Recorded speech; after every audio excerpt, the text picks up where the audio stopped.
In the history of American cinema, one genre has stood the test of time, denoting itself as classic amongst pop culture. This genre, the film noir, has left its mark in the cinematic universe, and its origins in German Expressionism are part of what made it one of a kind. Film noir came from and was heavily influenced by an earlier movement called German Expressionism, which reached its peak in the 1920s in Berlin. This movement was birthed from the larger Expressionist movement, which existed in the early decades of the 20th century in Germany and Austria. German Expressionism featured similar aspects to film noir, emphasizing murder, dark yet dramatic lighting, and a great use of shadows. German Expressionism also utilized visuals that gave a look into the psychological and emotional states of its characters by using distorted shapes and images. Much of the dark artistic aura in German Expressionism was a result of disturbing post-war imagery in everyday life. Noir is considered German Expressionism's successor.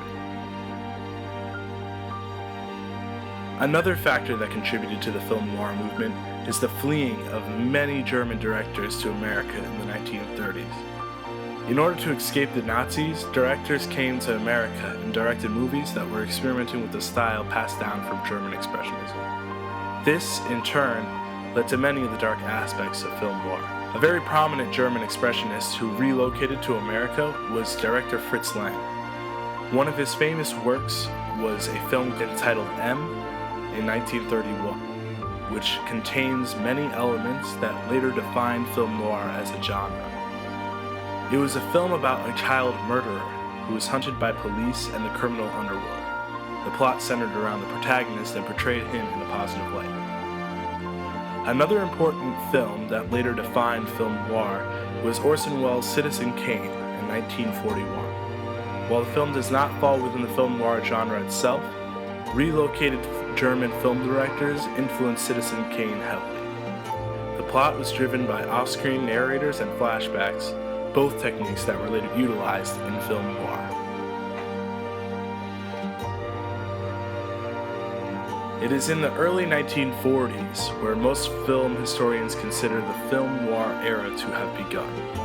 Film noir of this era is associated with a low-key black and white visual style that has roots in German expressionist cinematography.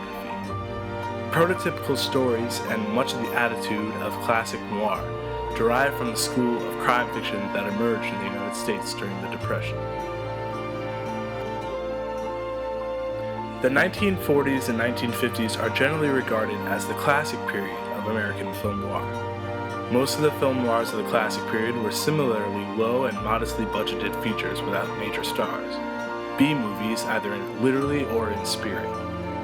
In this production context, writers, directors, cinematographers, and other craftsmen were relatively free from typical big-picture constraints. Narrative structures of the film noir genre sometimes involved convoluted flashbacks uncommon in non-noir commercial productions. In terms of content, enforcement of the production code ensured that no film character could literally get away with murder or be seen sharing a bed with anyone but a spouse. However, many films now identified as being in the film noir genre feature plot elements and dialogue that was very risque for the time. The film noir genre remains one of the most popular to this day, heavily influencing modern directors such as Christopher Nolan and Quentin Tarantino. Film noir will remain marked in history as one of the most important movements in the world of cinema and will continue to influence directors as we move into the future of cinema.